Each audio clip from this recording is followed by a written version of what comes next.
আমি পায়ে হেঁটে মক্কা মদিনায় যাচ্ছি। মেন গেটে, এই ছোট গেটে আনলাম এক কাজ করুন, আপনি বসিয়ে দেন। আপনি যখন এই কাজ করতে করতে যাচ্ছেন, আপনি ওই কাজটা বসিয়ে দেন। বৃক্ষরোপণ করতে করতে 2020 সালে আমি পায়ে নিয়ে নিয়ত করেছিলাম পায়ে হেঁটে যাব। সেই সাথে সাথে বৃক্ষরোপণ করব। সেই সাথে পরিবেশ রক্ষার একটা প্রচারও হবে, পরিবেশও রক্ষা হবে এবং আমাদের প্রজন্ম সুস্থ থাকবে।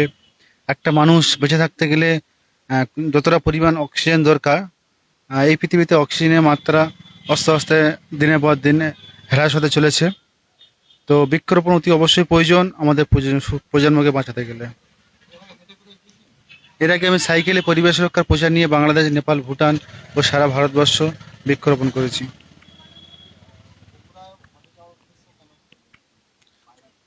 যেহেতু আমি পায়ে হেঁটে এই কারণে করেছি, সেই সাথে সাথে সমাজের একটা বার্তা দিতে পারবো, বিশ্ব শান্তির বার্তা ও প্রেম ও প্রকৃতির সাথে, এবং আমাদের সুস্থ একটা সমাজ গড়ে তোলার লক্ষ্যে।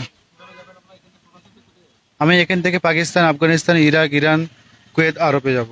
তো আমি এখান থেকে চাপাডাঙ্গা হয়ে আরামবাগ, আরামবাগ হয়ে আমি আরও বাঁকুড়ার দিকে রওনা দেবো। ওই রোড, দিল্লি রোড ধরবো। ওখান থেকে Haryana, Punjab, Pakistan, Afghanistan, Iraq, Iran, Kuwait, আরব। আলহামদুলিল্লাহ, ভালো পদক্ষেপ। উনি বৃক্ষরোপণ করতে করতে মক্কা শরীফে যাচ্ছেন, মদিনা শরীফে যাচ্ছেন।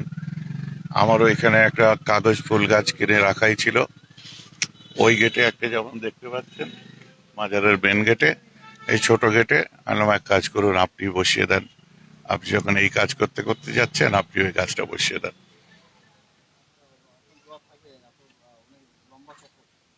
হ্যাঁ, আলহামদুলিল্লাহ, আল্লাহ ওনাকে কামিয়াব করুক।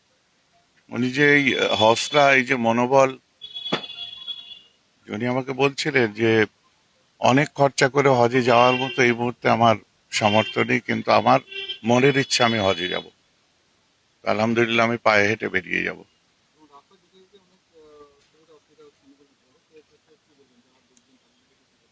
নিশ্চয়ই প্রশাসন খেয়াল রাখবে, সে হেঁটে যাবে এবং বিভিন্ন দেশে যে এন্ট্রি করবে, লিগ্যাল ভিসা নিয়ে, পাসপোর্ট নিয়ে তিনি এন্ট্রি করবেন। তারপরে আমাদের যতটা আমাদের দেশে থাকবে, আমরা সবাই আছি, লক্ষ্য রাখবো, অবশ্যই রাখবো।